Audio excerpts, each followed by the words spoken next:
Hello, my name is Arush De Silva. On behalf of the Samadhi Buddhist Foundation, I would like to welcome everyone to this month's Clarity of Mind for Young Adults Through Mindfulness session. This month's topic will be about friendship. This will be a continuation of last month's topic of what it means to be a good friend. And today, our teacher will talk about the characteristics of bad friends and help us identify and deal with their behavior. I'd like to now invite our teacher, Venerable Chandarathana Thero, to commence today's session. Thero Sarnai Bante. Let me share my screen so that we are going to discuss about trends.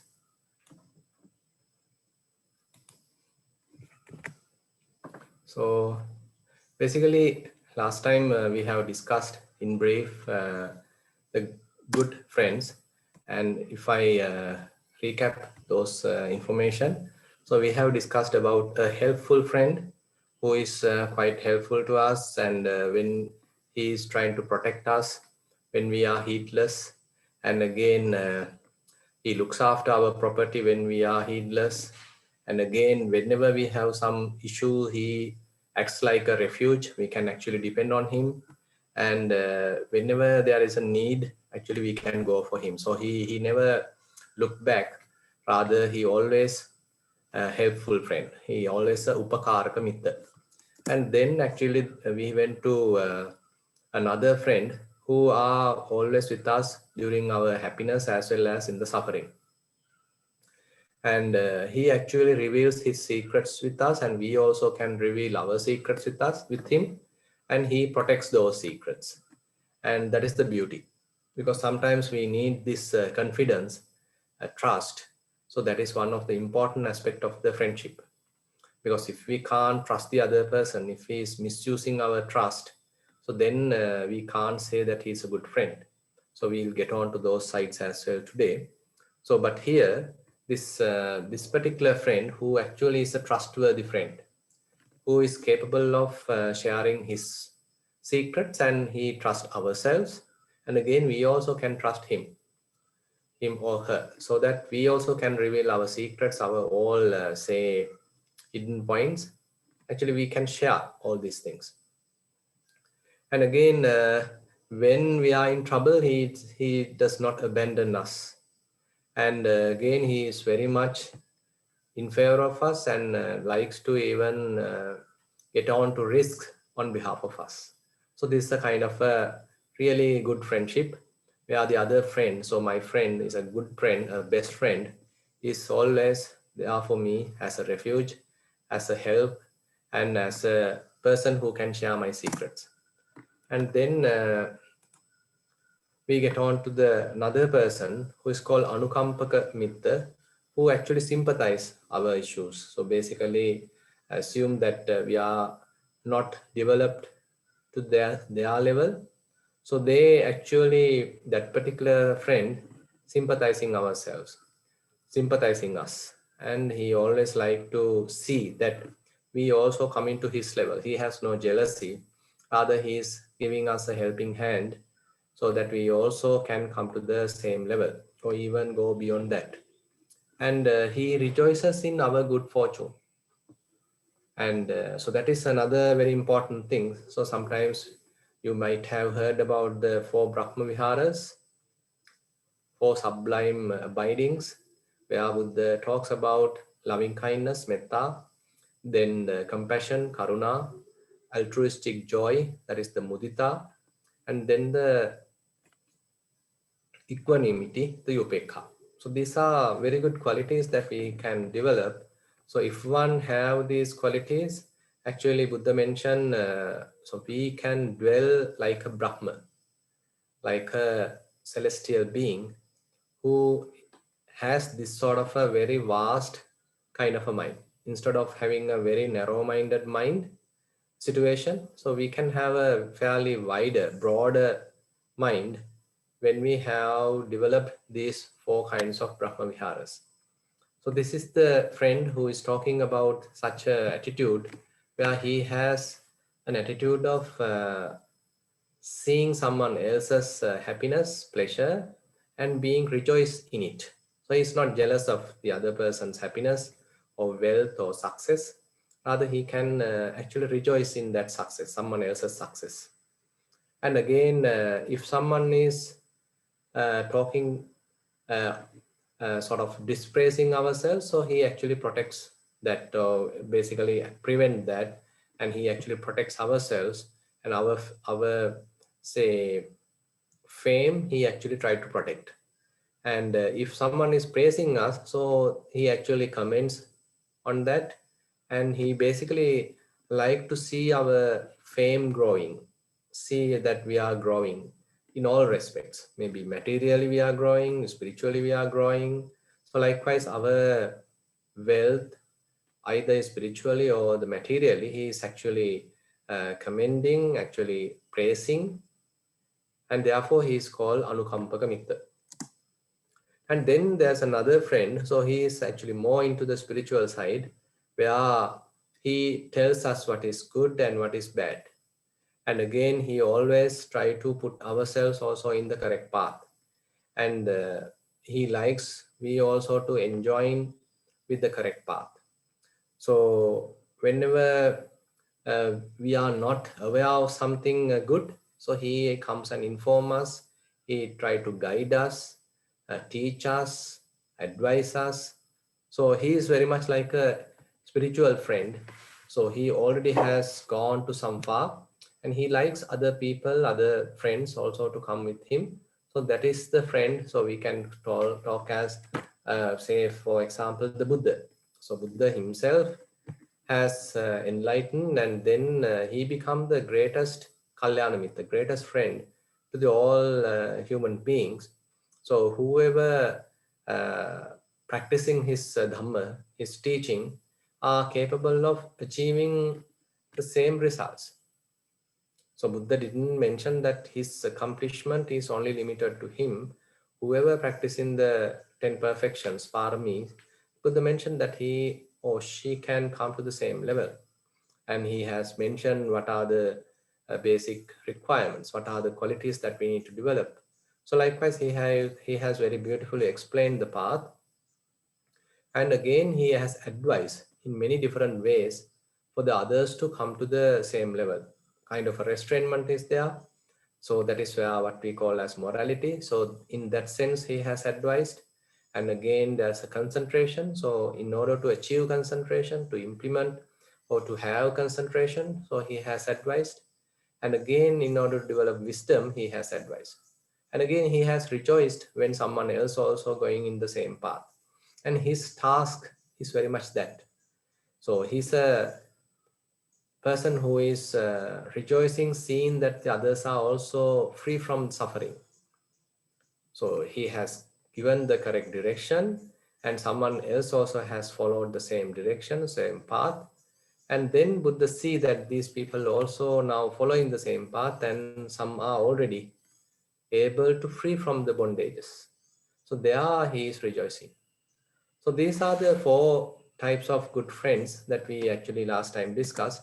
Now we can discuss about the other side, the opposite. So there are people who are really forced, we can say, but they come in guise of friends. So they are a bit difficult to handle. So these are the ones that we need to carefully understand. So there is one friend called Anyadattu Haro who appropriates a friend's positions. So point is he always come or approach ourselves, and he always want to take something from us. He gives very little and he wants to get a lot.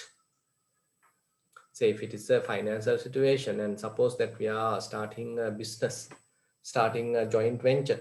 On that situation, say assume that we have many partners, and there may be certain partners they don't want to really put a lot of effort, share their knowledge, or put their wealth onto the business or whatever the partnership enterprise, but they want to get a lot. So even in the little level, say we can say that there are still people who are actually our friends, but they never want to contribute. They never want to sacrifice anything, even their time or their wealth whatever it is, their knowledge.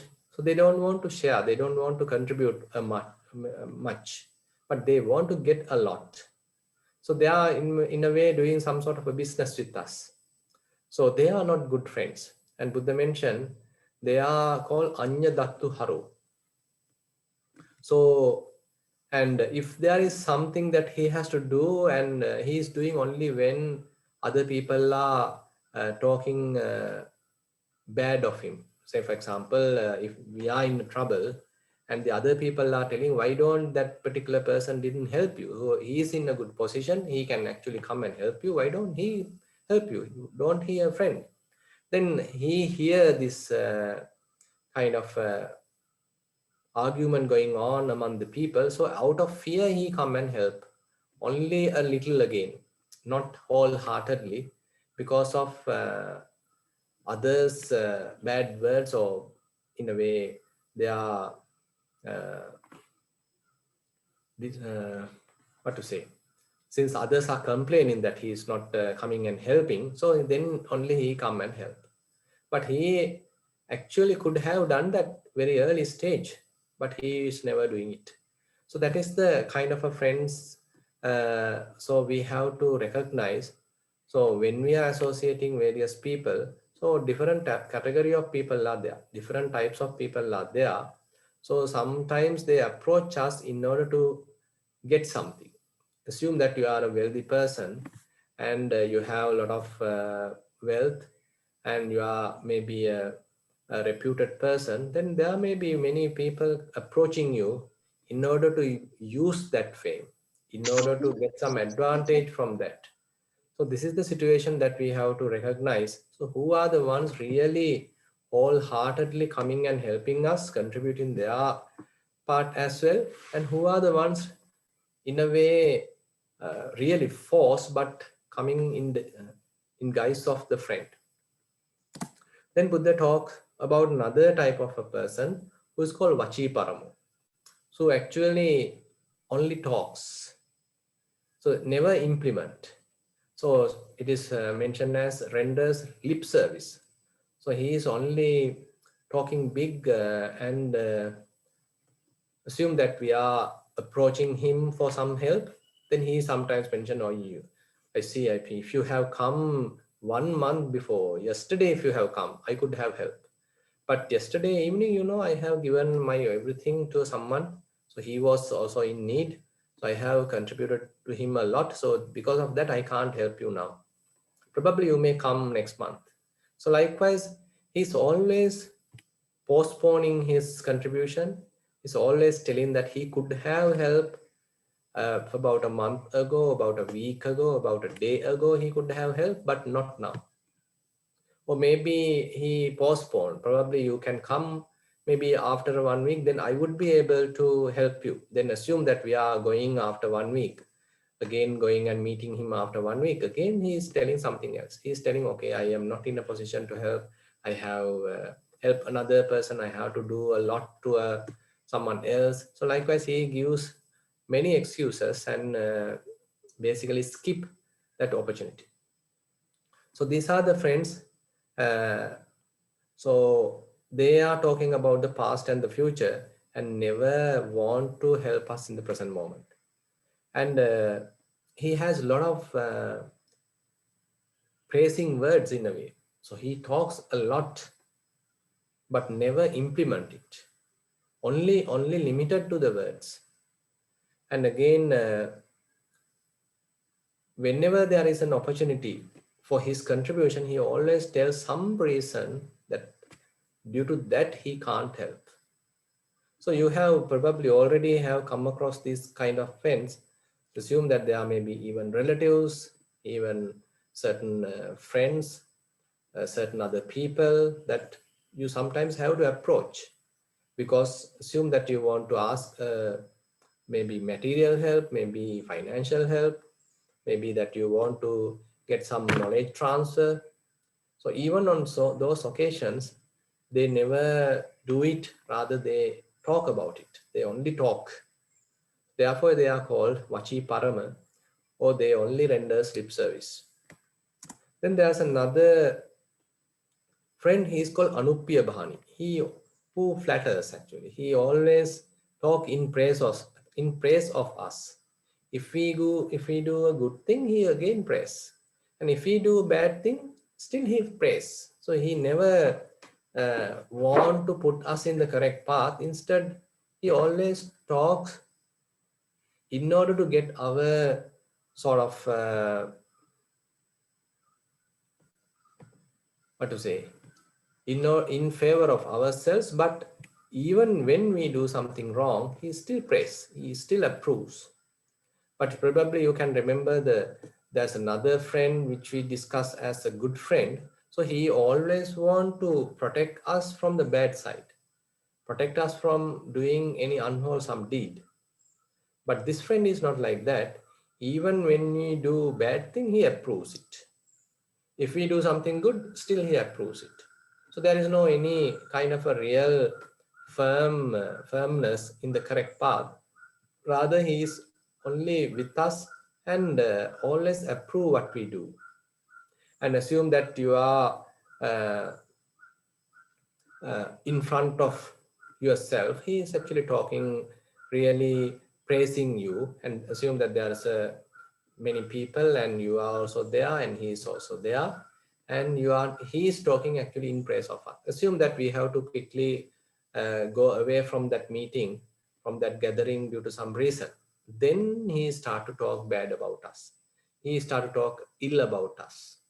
So basically, he disparages us behind when we are not available.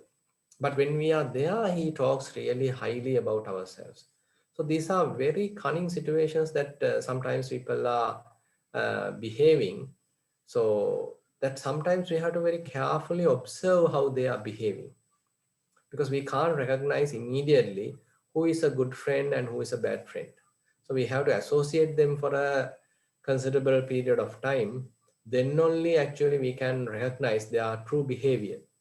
There should be certain opportunities for them to show their behavior. Say, for example, everything is happening well, and we are also doing well, and they are also doing well, and we give a telephone call and we send several text messages and we feel that everything is happening well, he is a good friend. But when some issue happens, when some problem happens, then only we can recognize who are the real friends, who are the good friends, who never leave us even when we are in trouble. Now, these kinds of friends actually, they quickly leave. So because they never help us, they never want to help us, they never want to contribute, so they quickly leave. They give some excuse that they can't come because there is some another responsibilities there, another task is there. So they have enough reasons to tell us, and as a result, they skip the situation when we are in trouble. So actually, those troublesome situations are the places or the opportunities that we can use in order to recognize true people, true friends. Otherwise, we think that everyone is good, everyone is a good friend. But the really good friends are the people who are available, who are dependable even when we are in trouble. And there is another friend called Apaya Sahayo. He basically ruins us. So he always sort of give a companionship when we are assume that we are doing something wrong. Say, for example, you are due to some reason taking some intoxicant. Say you are going to take a beer. So he also join and he encourage that, and he helps that. So probably you may go even to deal with some alcohol. Again, he help, and again he also join and he encourage that. So basically, he is helping to ruin us. So we know that these kind of alcohols and whatever the intoxicants are not good to ourselves, not good to our health, and ultimately it will ruin our whole life. But he actually come and ruin us, and he help in doing that. So that's why he is mentioned as Apaya Sahayo. He is actually helping us to go to hell, not to the heaven. And again, assume that we are as a teenager, as a young adults, sometimes people are going here and there and socializing, and sometimes go to various theaters and cinemas, etc. So those also he encourage. So he come and praise on that. He actually finds those places, opportunities, and he invite us. So assume that we are uh, neglecting our duties. Assume that we have to do something to our family, to our college. I mean, there are certain assignments or whatever the task we already have uh, assigned, but we neglect all these things and we go with these people and spend time. And ultimately, we are ruining the family life even, because we couldn't maintain the good relationship. These people come and take us to various other sites, and probably then we are coming home drunken, and the relationship starts to destroy. And again, assume that we already have earned some fame, reputation, but these people actually ruin that either, because probably then people understand, so this person also going after these intoxicants, going after, say, uh, gambling kind of thing. So those are the really bad and unwholesome deeds, and which are causing to downfall. And these people actually come and encourage us to do those things. So that is why it is specifically mentioned they are apaya sahayo. So they are actually uh, taking us to the hell. So these people actually we have to recognize very carefully. So there are four types that we have discussed today. So they actually are the force, not the real good friends, but they come as a friend.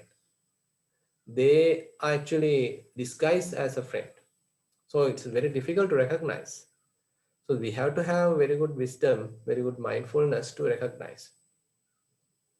And sometimes unknowingly, we also might have done something wrong to another person. We need to also reflect honestly whether could I help him honestly. Assume that someone is coming and asking some help.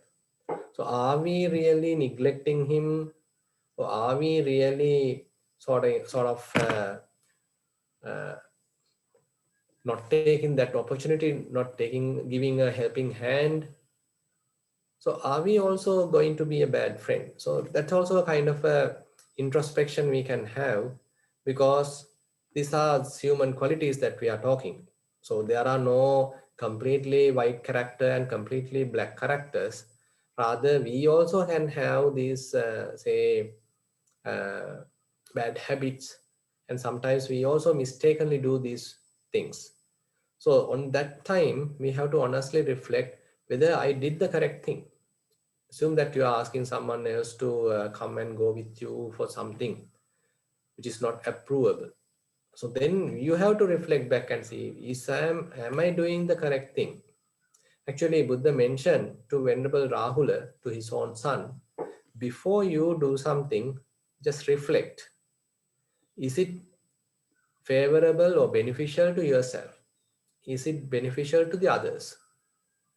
If it is not beneficial to yourself and not beneficial to the others, don't do it. So Buddha mentioned that very clearly. And again, when you are doing it, assume that you understood, okay, it is beneficial to me, it is beneficial to the others. So as a result of that, you start to engage with it. And while conducting it, while engaged with that activity, again, Buddha asks us to reflect.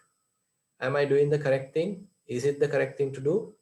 Is it beneficial to me? Is it beneficial to the others? So even while engaged in the activity, Buddha asks us to do. And if the answer is yes, then we can continue. And Buddha mentioned sometimes at the beginning we thought that it's a good thing to do.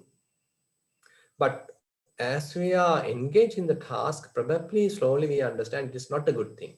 It is harmful to us, it is harmful to the others. So at that time, Buddha mentioned if the answer is no, that means it is not beneficial, it is harmful, then we have to stop that task. And again, Buddha mentioned if a task is completed, there also he asks us to do some sort of a post-mortem, sort of a reflect back where we did it properly, we did it correctly? Has it given the correct results? Was it really beneficial to us or to someone else? Was it harmful to us or someone else? So likewise, we had to do another reflection. So Buddha mentioned, if we understood, so this activity was harmful to me and harmful to the other person, even though I did it, then don't do it again. So likewise, this sort of a reflection is very useful. Now here in the friendship also, this is very useful because we sometimes do things very quickly and without being mindful. We are doing something hurriedly, so that might cause the relationship to even break, the friendship even to break, because we were not mindful. We didn't recognize the other person's feelings. We were not empathetic. So these are very little issues sometimes, but they grow a lot, and these little issues matters, and the whole relationship can collapse if we are not careful in these little things. So we, when someone is approaching us and asking something, we should be able to recognize his feelings. We should be empathetic, compassionate to that person. So rather than always say thinking selfish manner, so we have to look at from his or her angle and see the situation. So these are in a way quite helpful. So for us also to maintain the friendship, because sometimes we start friendships but we can't maintain. Sometimes we become so conceited, so we are not ready to accept someone else's criticism. We don't like to accept someone's advice, and we feel that we are the most superior, they are inferior, and therefore we feel that we are the ones who are to advise the other person. He never should uh, advise us. So we have this sort of wrong conceptions, misconceptions, so to say. So these misconceptions have to be eliminated, and we also have to be well ground to earth, down to earth, and we should be able to recognize someone else's good qualities. And if he is coming and telling something good, we should be have the proper mindset to accept it, because he is someone showing us a treasure. So therefore Buddha mentioned, uh, if a person coming and showing us our any kind of a mistake, any kind of a fault that we are doing, then Buddha asks us to accept it like he's showing us a treasure. Because if we couldn't recognize our own mistake, then we are continuing with that mistake. So then actually harmful to ourselves and the others. But if at one point, if someone else coming and pointing it out, okay, you're doing something wrong, it is harmful to you, it is harmful to the others, don't do it. So this should be rectified. So likewise, someone coming and advising us. So at that point, at that moment, we should be very humble to recognize that advice, to appreciate that advice, rather than hating that person or rather than trying to protect us. So we should be quite humble enough to recognize that advice. So these are very interesting points that Buddha mentioned. So without that, actually, we can't continue. Without that, we can't actually uh, benefit from the Buddha's teaching, because Buddha mentioned this Kalyana Mittata, the good friendship, is the total of the Buddha's dispensation. At one occasion, Venerable Ananda mentioned to the Buddha, Bhante, that I see friendship is half of the whole dispensation of the Buddha. Then Buddha mentioned that it is not, rather the whole his dispensation is because of this Kalyana Mittata, because of the good friendship. Therefore, Buddha has become the best friend, or Buddha has become the best Kalyana Mitta. So he himself has uh, able to liberate from his from the sansara, and then he as the friend has shown the correct path. So we as followers have to be humble and sort of sincere to practice the path. And there also, when we are dealing with it, so we can recognize how others are also doing it, and who are the helping us, and who are the ones trying to move us away from the path and trying to ruin us, and only sometimes help through only the words, never never really helping. So likewise, these little points we have to consider throughout our life. So this is not something that we can learn and forget. Rather, these are the teachings actually we have to keep in our mind, because always we have to deal with the people. So always throughout our lives, we have to deal with certain people. And are they really approaching us to help us, or are they really approaching to ruin us? So this is very difficult to understand at the beginning, because people are coming with a smile and uh, sort of showing all the uh, good qualities. But with time, probably we can understand they are only showing, they are only pretending. So that is why it is very difficult to recognize the people. There are animals who are really helping, and they show their direct nature, their true nature. Assume that you are having a pet, assume a dog. So if he is angry, he immediately show that angry nature. And if he is loving us, he show us wagging the tail and all the ways that he show that his love. But the people, humans, are very difficult to understand, even though they are envious with us. So they never show it. They show that they like us and they are helping us, but internally they are envious. Internally they are jealous. So that's why it's very difficult to understand human beings, because they have this dualistic nature. So they show something, but internally they have something else, something complete opposite sometimes. So the long-term association and very careful observation only can reveal their true nature. So we have to be very careful in order to recognize the true people, true friends. Otherwise, we will be in trouble. So that's why these teachings of the Buddha are quite helpful for us to tread in the path, to continue our path, and to practice in the path. So with that, I like to conclude today's short Dhamma sermon. Now let's get on to a few minutes of practice.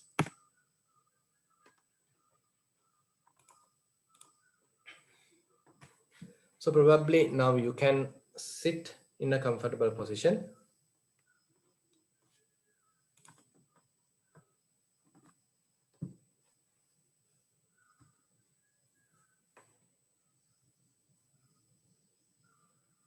Keep your head straight,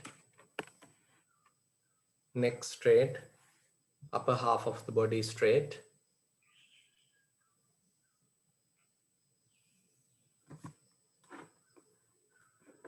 And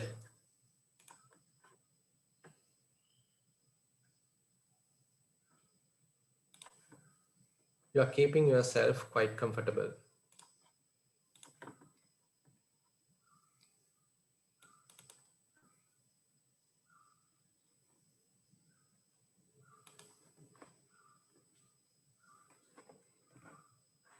Relax yourself. So there is no hurry, there is no rush, and there is no huge thing to do, nothing to achieve. Rather, it's a matter of coming back to the present moment, connecting with the present moment.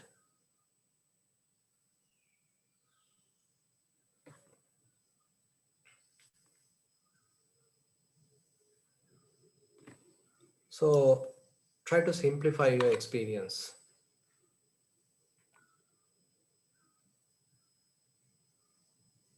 Open up yourself to the environment and see or hear what you can hear. Listen to what you can hear. I can hear birds chirping from distant.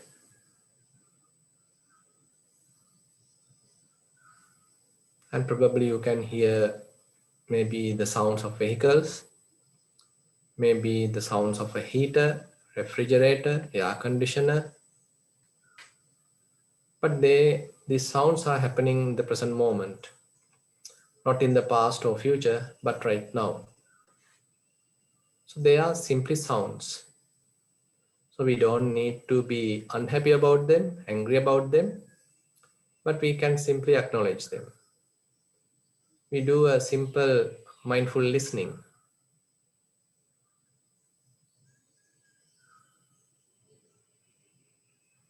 So our mindfulness, awareness is quite broad. We can accommodate anything.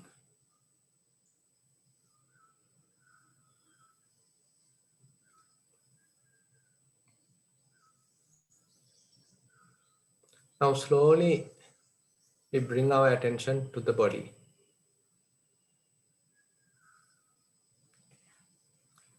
So probably once the attention come to the body, there may be little pains, little irritations, maybe little discomforts, but we are trying to be patient with them.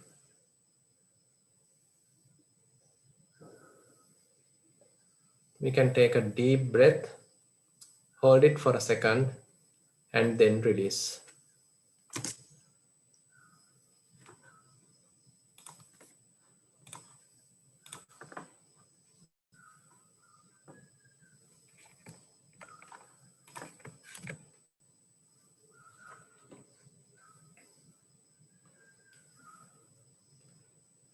And we can keep our attention to various sensations.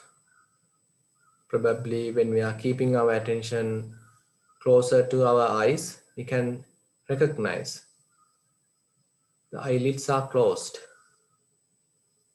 We can recognize the lips are touching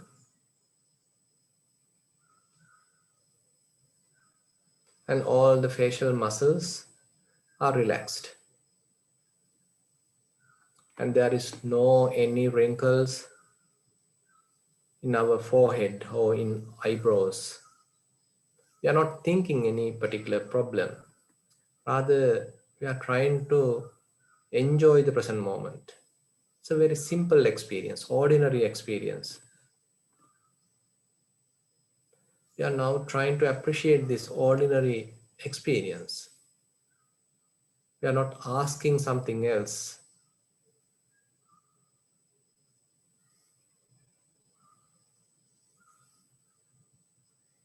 Our neck straight but not stiff or tight in a relaxed position. We are keeping our shoulders also in a very relaxed position. We are not purposely holding them. Our hands are resting on our lap or maybe on the table.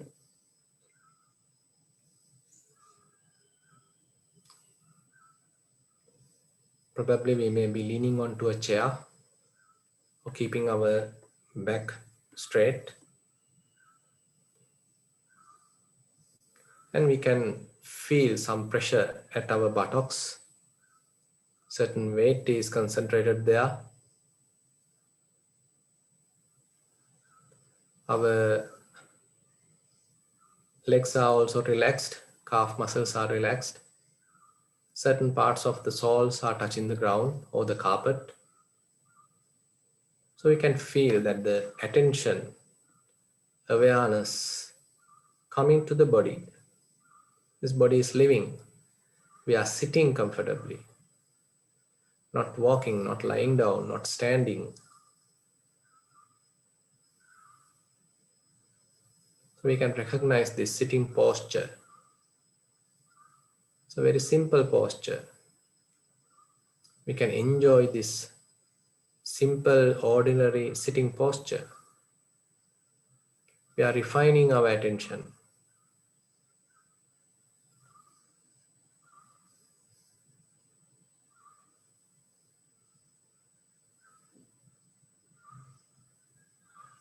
Now we are trying to keep our attention closer to the nostril.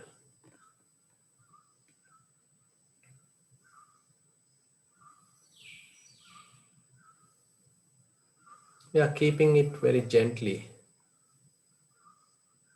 And we allow the body to breathe naturally.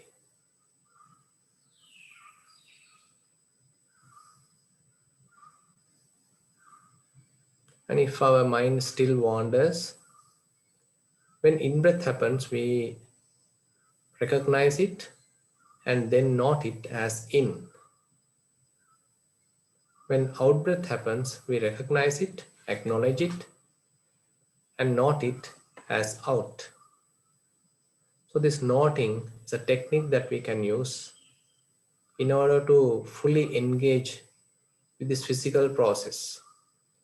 We are mentally confirming the physical process, recognizing the physical process. So we are doing it very gently. In, out, in, out. So again and again in breath happens. Again and again we are carefully recognizing it. Again and again out breath happens. Then again and again we are recognizing it. So it's very simple. Buddha mentions, so sato asasati, sato passasati. Mindfully he breathes in, mindfully he breathes out.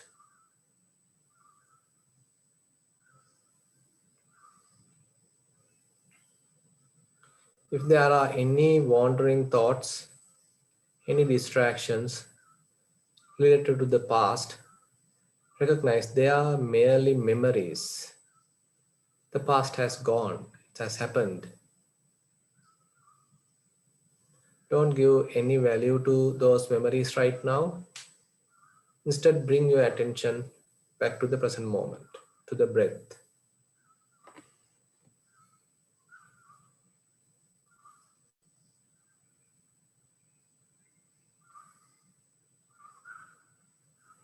Again, sometimes our mind distracted towards the future, planning, daydreaming, etc. Don't continue that. Don't encourage that. Rather, you can postpone all those plans and return back to the breath, which is so ordinary.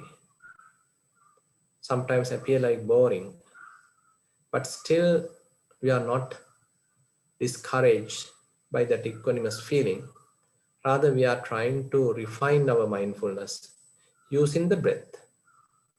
So breath is a very subtle phenomena. We are now trying to recognize its very subtle aspects. Is the breath long? Is the breath short compared to the previous breath? We are carefully examining.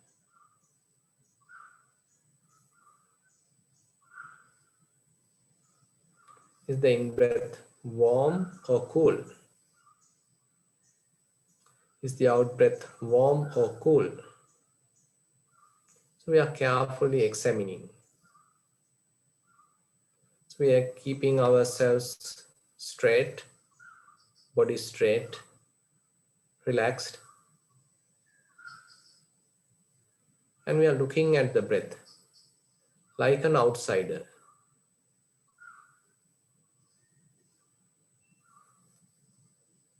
Allowing the body to breathe as it like.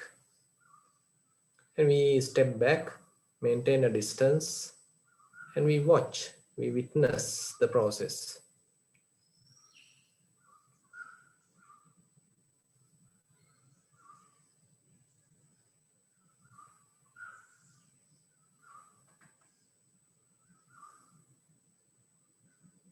If we do a mistake, we acknowledge it and keep it aside. We are not regretting about it.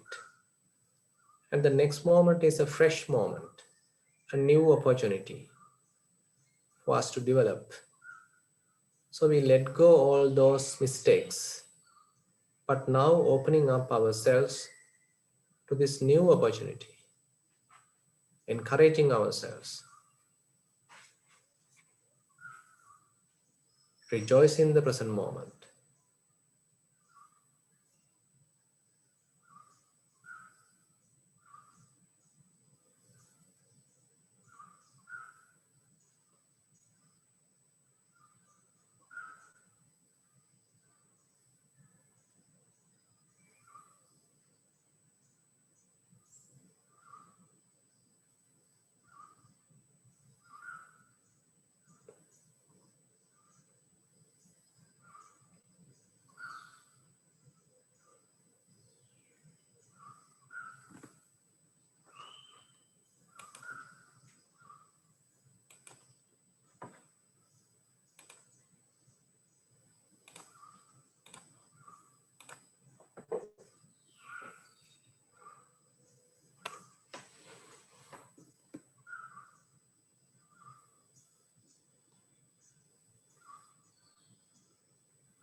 Okay, we can return back to the program now. And if someone is like to share their experiences, and then we can spend a couple of minutes, because we have about 7 minutes to complete the session. And if you like to share your experiences and if you like to contribute, uh, we can spend a couple of minutes.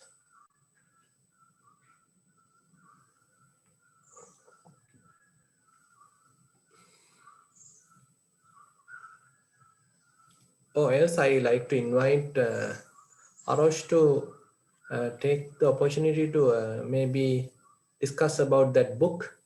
Do you have that book with you? Uh, I I'm not sure if I have it on me right now. Ah, I can share it, Bante. I have it with me. right. So settling back to the moment. So I also have it. Let me take a little part of it.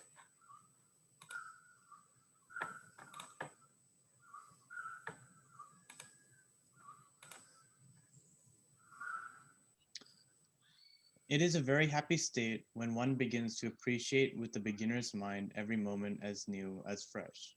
So there's a great delight in existence which comes from a beginner's mind, from a deconditioned mind, a mind that is experiencing directly rather than thinking about everything. Yeah. So this is very important point that the book is talking here, to have that beginner's mind.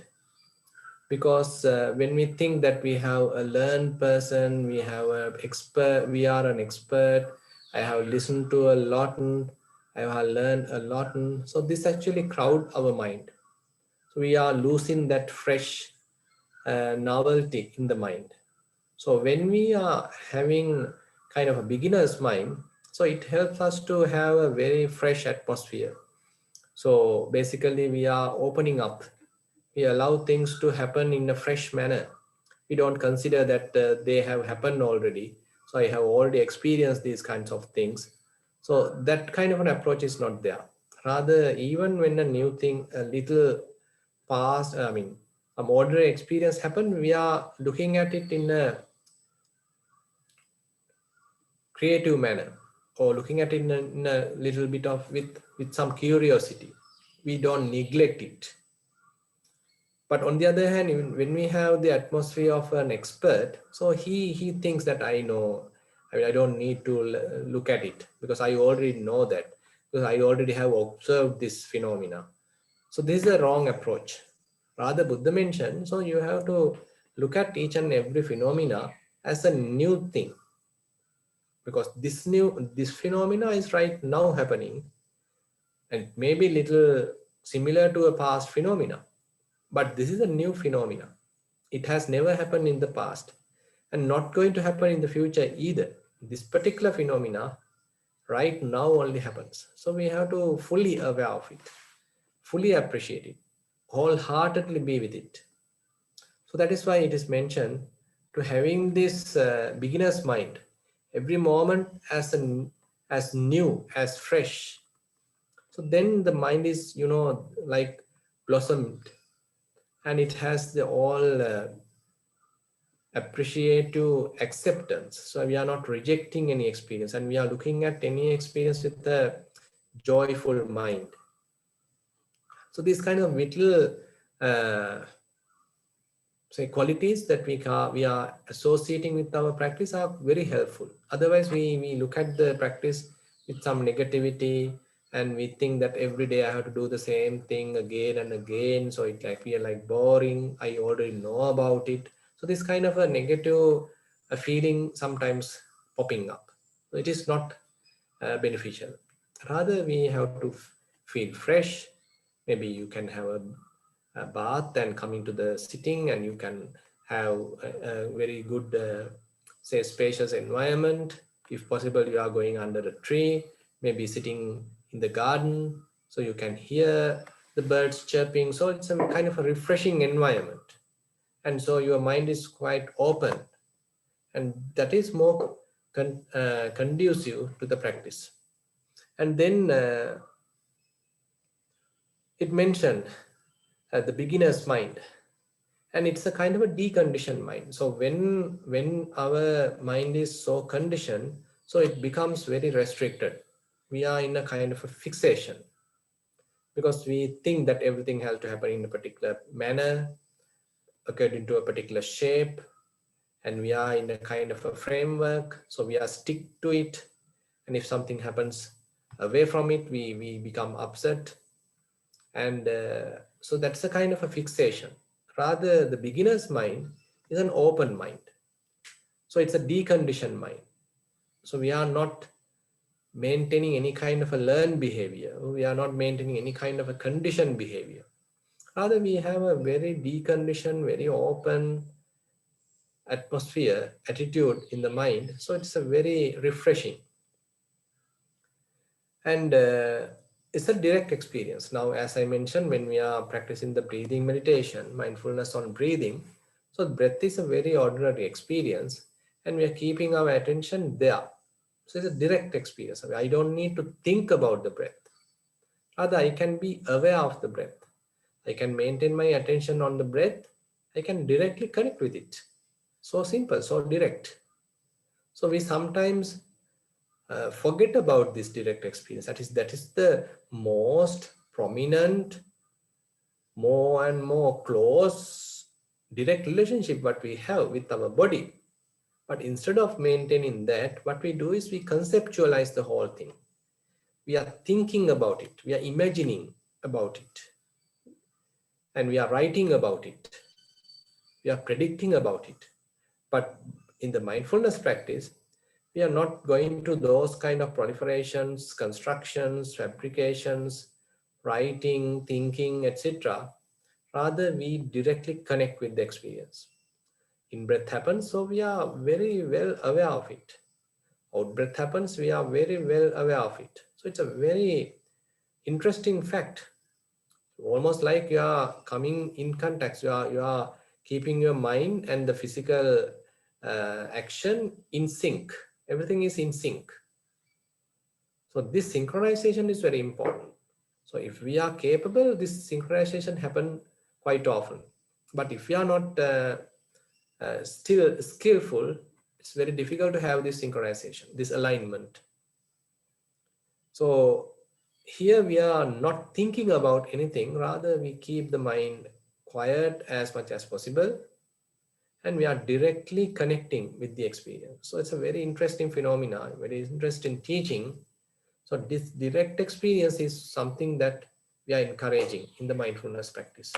So in order to uh, practice this direct experience, we are taking very ordinary activities. Like say, for example, we are eating, having our meal. So we are keeping our attention to the sensation. Say we are mixing the food, we are taking little by little from vegetables, from curries, and we are mixing so we can feel the immediate touch. Certain vegetables have some different texture, certain others have another texture, and the rice or bread, whatever it is, it has another texture. And when we are mixing, it is giving another feeling to our fingertips, and we are taking a lump to the mouth. So then we are feeling the smell, and assume that we are opening the mouth, and then we are putting the lump into the mouth. Then we feel the taste, we are chewing, we feel the taste. So likewise, these little activities, ordinary activities, are very fresh and very rich if we attune to them. So that's why we need to refine our mindfulness. We need to, in a way, improve our mindfulness, sharpen our mindfulness. Then we can actually understand how rich these ordinary experiences are. More and more we do like that, so we can enjoy mindfulness. So, Arosh, would you like to tell something? Well, right. Well, I just have like a question. It's not exactly Mm-hmm. like related to like this, but like about like what you were like talking about earlier about like friends, if you don't mind. Mm-hmm. So, there's a friend of mine who I used to be like really good friends with, but Yeah. then like then suddenly like he stopped talking to me, and then he started like doing stuff with like other people, and then like suddenly he says like he started wanting to like talk to me again. So then what what should I do in this kind of situation? Yeah, actually, you can forgive what he has done in the past, and if he genuinely want to have the friendship again, and he is not a bad person, and you already has some experience with him, so then actually you can allow that, because he sometimes have misunderstood you, and as a result he has gone away. But now later he understood your situation, and then probably he is approaching back. So at that time we can open up ourselves rather than rejecting, and give them some space, because we always sometimes have some misunderstandings, and sometimes later we regret about it, and we later we understand the correct situation. Then we can give an opportunity for them to correct, and it can happen even to us, and we sometimes misunderstand another person, and as a result we go away from another person. But later, with some careful attention, probably we understand, okay, I made the mistake, not him, so this is my mistake. Or he may be made the wrong thing, but probably I can help him. So likewise, there are situations that sometimes we have to look at them in a sympathetic and compassionate manner. Yeah. Thank you, Bante. Yeah, so if there is no anyone else to share their experiences, I like to conclude the session. If Shalika has anything to mention about the upcoming sessions, we can give her a few minutes. Arosh, I think Bante Arosh is going to talk about the few sessions, next session and stuff. Yeah. Fine, fine. Yes. Go ahead, please, Arosh. So again, I see like that we have like a couple new people on the meeting. So if you guys want to like get reminders on like future sessions, there's gonna be a link in the chat where you could register yourself. And now I would also like to remind you guys that for the next session, which is going to be the spiritual family night, it will be on Friday, August 6th at 9 p.m. EST. And also, like for this week, we're just going to start where if anyone wants to send a report on like your meditation practice, you can email us at samadhinj@gmail.com so I could present them to Bhante at the meeting. And again, I would like to thank Bhante for spending your time talking with us, giving your insight on how to like identify both good and bad friends. And I thank you all for participating in today's session and have a good weekend. Yeah, Teruvan Sarnai.